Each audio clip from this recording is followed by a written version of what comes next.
സാറേ എന്തിനാ എന്നെ പിടിച്ചു നിർത്തിയേ? നീ എവിടെ നിൽക്കും? നിന്റെ ഓടിക്കല് ശരിയില്ല. നീ കള്ളത്തരത്തിൽ ലൈസൻസ് എടുത്താണോ എന്ന് എനിക്കൊരു സംശയം. അതുകൊണ്ട് നിന്നോട് 4 ചോദ്യങ്ങൾ ചോദിക്കാം. ശരി ഉത്തരം പറഞ്ഞാൽ തന്നെ വിട്ടേക്കാം. ചോദിച്ചോ. നമുക്ക് ചില മേഖലകളിൽ ചില കാര്യങ്ങൾ ചെയ്യാൻ പറ്റില്ല. അപ്പോ സ്കൂൾ മേഖലയിൽ നമ്മൾ ചെയ്യാൻ പാടില്ലാത്ത കാര്യം എന്താണ്? ഹാൻഡ്സ് കച്ചവടം. എടാ അതല്ല, അത് ശരിയാണ്. പക്ഷെ ഞാൻ ചോദിച്ചാൽ അതല്ല. വണ്ടി ഓടിക്കുമ്പോൾ സ്കൂൾ മേഖലയിൽ ചെയ്യാൻ പാടില്ലാത്ത കാര്യങ്ങൾ എന്തൊക്കെയാണ്? അത് പിന്നെ അറിയില്ല സാറേ.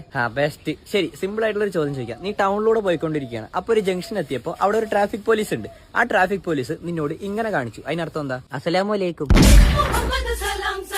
എടാ കോപ്പയെ മുന്നോട്ട് കയറി വരാനാണ് അതിന്റെ അർത്ഥം. ശരി, അടുത്തത് ചോദിക്കാം. അതിൽ നേരെ പറയണം. പറയാ സാർ, ഞാൻ പഠിച്ചിട്ട് തന്നെയല്ലേ എണാഴ്ച ചെയ്ത്. അതെനിക്ക് മനസ്സിലാവുന്നുണ്ട്. ശരി, നീ ഹൈവേയിലൂടെ പോയിക്കൊണ്ടിരിക്കുകയാണ്. അപ്പൊ നിന്റെ 100 മീറ്റർ ഫ്രണ്ടിലായിട്ട് ഒരു സിഗ്നൽ കാണുന്നുണ്ട്. അവിടെ ഓറഞ്ച് കാണുന്നു. നീ എന്ത് ചെയ്യും? സാർ, ഞാൻ വണ്ടി പതിയെ സ്ലോ ആക്കും. ഗുഡ്. എന്നിട്ട് വില ചോദിക്കും. ലാഭമാണെങ്കിൽ 1 കിലോ വാങ്ങിട്ട് പോകും. എടാ അവസാനമായിട്ട് ഒരു ചോദ്യം ചോദിക്കാം. അതിൽ നീ ശരി ഉത്തരം പറഞ്ഞില്ലെങ്കിൽ നിന്റെ ലൈസൻസ് ഞാൻ കട്ടാക്കും. സാർ ചോദിച്ചോ. ആലോചിച്ചിട്ട് ഉത്തരം പറഞ്ഞാൽ മതി. നീ റോഡിലൂടെ പോയിക്കൊണ്ടിരിക്കുകയാണ്. അപ്പൊ പെട്ടെന്ന് ഫ്രണ്ടിലായിട്ട് ഇടവിട്ട് മഞ്ഞ വരകൾ കാണുന്നു. അതിന്റെ അർത്ഥം എന്താ? അത് ആലോചിച്ചിട്ട് പറഞ്ഞാൽ മതി. എന്റെ ഫ്രണ്ട് പോകുന്നതിന് വയറിളക്കം ഉണ്ടാവും.